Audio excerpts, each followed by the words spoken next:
Wakil Presiden Gibran mengumumkan membuka aduan langsung untuk masyarakat yang diberi nama Lapor Mas Wapres. Aduan untuk masyarakat di Istana Wapres itu dibuka pada Senin sampai Jumat pukul 8 hingga 2 siang waktu Indonesia Barat.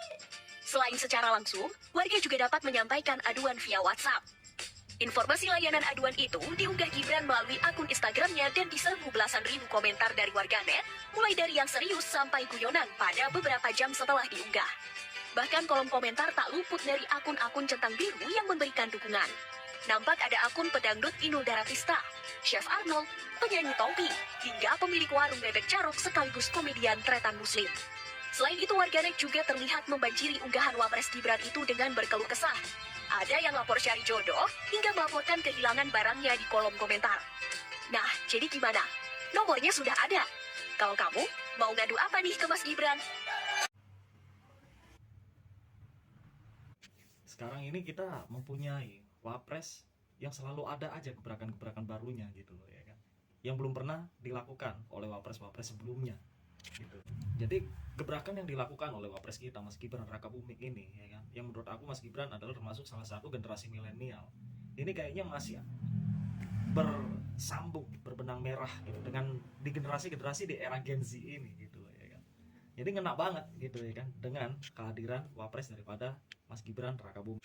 Nah, di sini Mas Gibran sengaja ya kan membuka peluang buat warga negara Indonesia ya kan untuk mempermudah keluhan-keluhan ya kan tiap warga di daerah masing-masing tentang berbagai macam hal yang terutama ya kan pembangunan infrastruktur di tiap-tiap daerah. Misalnya ada keluhan apa misalnya ya kan, apakah dalam segi dana ataukah kurangnya dalam pengelolaan ya kan, efisiensi dalam pengelolaan keuangan, atau terjadi suatu kecurangan atau apalah gitu ya kan.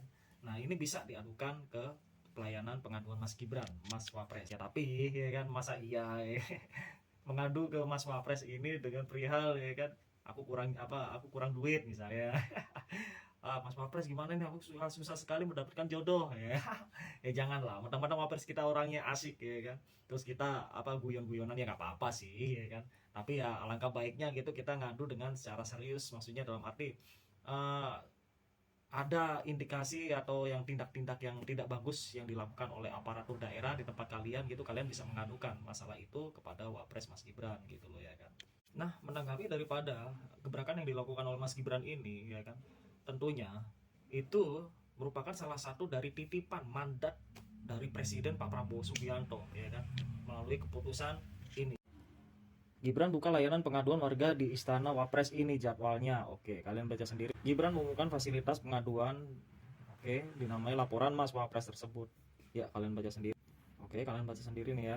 Nah, ya kan, poinnya di sini. Pada perkembangan lain, Gibran telah ditunjuk Presiden Prabowo Subianto untuk menjadi PLT Presiden selama 16 hari melalui Keputusan Presiden nomor 31 tahun 2024 tentang penugasan Wakil Presiden melaksanakan tugas Presiden yang diteken Prabowo pada 8 November 2024. Prabowo menunjuk Gibran sebagai PLT Presiden karena akan melakukan kunjungan ke sejumlah negara pada 8-23 November 2024. Penunjukan dilakukan agar pelaksanaan tugas pemerintahan tetap berjalan lancar, bahwa sehubungan dengan pelaksanaan kunjungan kenegaraan, kunjungan resmi, dan kunjungan kerja Presiden ke Republik Rakyat Tiongkok, Amerika Serikat, Peru, Brasil, dan Inggris. Maka untuk menjaga kelancaran pelaksanaan pemerintahan, dipandang perlu untuk menugaskan Wakil Presiden melaksanakan tugas sehari-hari Presiden selama berlangsungnya kunjungan tersebut. Dikutip dari bagian menimbang salinan Kepres. Oke, jadi buang statement ya kan yang tidak terarah dan asumsi liar ya, daripada narasi-narasi kubu sebelah ya kan, dimana selalu menarasikan sama saja ya kan, ini si Gibran sudah mengambil alih sepenuhnya tugas presiden, padahal tidak gitu ya.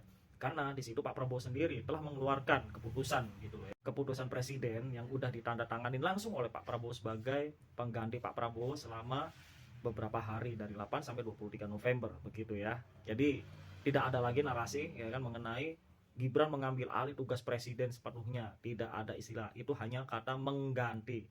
Karena terkait daripada video ini ya. Oke, sekali lagi Bapak Ibu, saya garis bawahi, tidak ada visi lain selain visi Bapak Presiden Prabowo.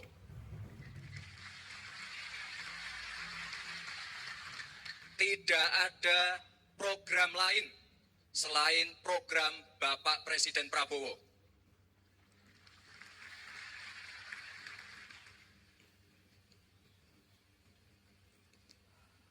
Nah, itulah video yang dimana Mas Gibran pidato, tidak ada program lain, ya kan, selain daripada visi misi dan programnya Pak Prabowo sendiri. Jadi Mas Gibran ini hanya perwakilan sementara mengambil alih tugas Pak Prabowo, ya. Jadi sekali lagi hilangkan sebuah tendensius kepada Mas Gibran, ya kan, untuk menuduh, ya kan, Mas Gibran sebagai pengambil alih daripada kepemimpinan Pak Prabowo. Jadi bukan ke situ ya arahnya, oke.